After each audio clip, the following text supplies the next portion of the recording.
नमस्कार दोस्तों, कैसे हैं आप। आशा करता हूं कि आप स्वस्थ होंगे और वीडियो री एग्ज़ाम की बहुत ही ज़बरदस्त तैयारी कर रहे होंगे। अब ज़्यादा समय नहीं है परीक्षा होने में, जल्द ही नोटिस भी आ जाएगा। लेकिन अब जो चिंता वाली बात है वो बात है इन 1400 अभ्यर्थियों की, जिन्होंने मोटी रकम दी, 15-15, 20-20 लाख रुपया दिया होगा और ये किसी न किसी रूप से 2018 के पेपर में घुस गए थे, जुगाड़ कर लिया था भाई कैसे न कैसे। तो ये जो घुसपैठिया रहे हैं 1400, तो एक अभ्यर्थी का हमें कमेंट आया और हमने उस कमेंट को पढ़ा, तो हमने ये सोचा कि वास्तव में ये बात जो अभ्यर्थी द्वारा मैसेज द्वारा हमें बताई गई है कि सर ये 1400 अभ्यर्थी जो हैं इनको वास्तव में इनका आवेदन ही निरस्त कर देना चाहिए और किसी भी परिस्थिति में इनको परीक्षा में बैठने नहीं दिया जाना चाहिए। क्योंकि दोस्तों इतने अभ्यर्थी अब देखिए दिन रात पढ़ रहे हैं। अब जिस पर रकम है, जिन पर जुगाड़ है, वे तो किसी न किसी रूप से मोटी रकम देते हैं और घुसने का पूरा प्रयास करते हैं और इसमें सफल भी हो जाते हैं। और फिर क्या होता है, फिर ये जब लोग नौकरी करते हैं तो अधिक मात्रा में बहुत ज़्यादा ये कहे कि भ्रष्टाचारी की हद ही पार कर देते हैं। तो दोस्तों ऐसे अभ्यर्थियों का तो आवेदन ही निरस्त कर देना चाहिए, क्योंकि दोस्तों 70% इसमें धांधली हुई थी। अब आप देखिए कि 1953 तो पद हैं और 1400 का हो गया जुगाड़, तो कितने बचे। अब 500-600 अभ्यर्थी फ्रेश जाएंगे तो कितना बड़ा ये क्या है, हम जुल्म है। जो मेहनत करने वाले अभ्यर्थी हैं उनके साथ अन्याय है। देखिए जो ईमानदारी से अपनी वहाँ तक पहुँचता है नौकरी तक, तो उसको कोई अफसोस नहीं होता, लगता है कि पढ़ाई की है, मेहनत की है, हम बिल्कुल बिना रिश्वतखोरी के हम इस पद पर आए हैं।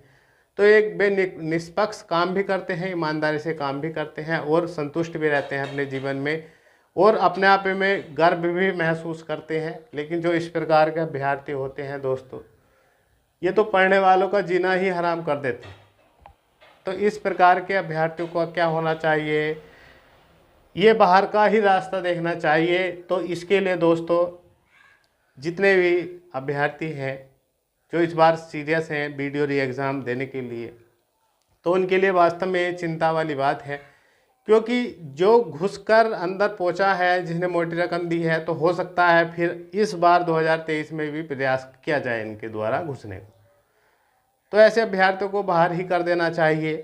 तो आप अपना भी सुझाव दें कि वास्तव में इनको बाहर ही कर देना चाहिए, प्लीज़ कमेंट्स बॉक्स में ज़रूर लिखें।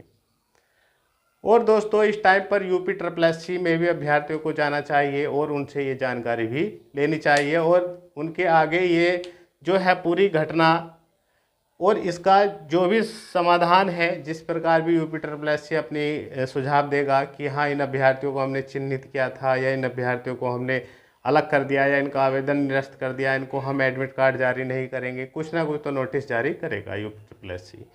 तो जितने भी अभ्यर्थी हैं कोशिश करें UP-SSC आयोग में जाएं, सदस्यों से मिलें वहाँ के और बात रखें। और दोस्तों मैं आपसे बता दूं कि 1953 में से 1400 जैसे अभ्यर्थी, बताइए आप यहाँ देख लीजिए क्या बचेगा। मेहनत करने वाले का तो वैसे ही दिमाग में टेंशन हो जाएगी। तो आप टेंशन ना लीजिए, 2023 में ये भर्ती बिल्कुल फ्रेश होनी है। कोशिश यही की जाएगी आयोग द्वारा, सरकार द्वारा कि अब जो बदनाम हो चुकी है भर्ती, अब इस पर कोई दाग ना लगे। लेकिन फिर भी ऐसे अभ्यर्थियों को कोई भी मौका नहीं मिलना चाहिए।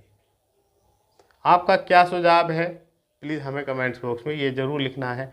और दोस्तों ये रेस है, मैं आपसे फिर बता रहा हूँ, जैसे सामने आपने देखा होगा 2 घोड़े दौड़ रहे हैं, तो इनका दौड़ने का भी मतलब है। तो दोस्तों इसी प्रकार हर अभ्यर्थी दौड़ रहा है। 7-8 लाख अभ्यर्थी इस बार भी इसमें परीक्षा में बैठने वाले हैं। सभी तैयारी कर रहे हैं, शायद कोई ना कर रहा हो लेकिन अधिकतर तैयारी भी कर रहे हैं। तो ये रेस है, इस रेस में जो जितना मेहनत कर लेगा, जितने एफर्ट लगा देगा, अपनी प्लानिंग के साथ पढ़ लेगा, बार बार रिवीजन करेगा, वो निश्चित ही रेस जीत लेगा। और दोस्तों मैं आपसे बता देता हूँ कि आपका मिशन टॉपर ही होना चाहिए, कि आपको टॉप ही करना है। अन्यथा तो देख लीजिए अगर इतनी बड़ी मात्रा में जुगाड़ उगाड़ हो जाते हैं तो इसलिए तो नंबर भी नहीं आ पाते हैं अभ्यर्थियों के, मेहनत करने वालों का भी। तो इसलिए टॉपर बनने की कोशिश करें, मेहनत करें, रिकॉर्ड मेहनत करें। 18 जून को आपका एग्ज़ाम होना है।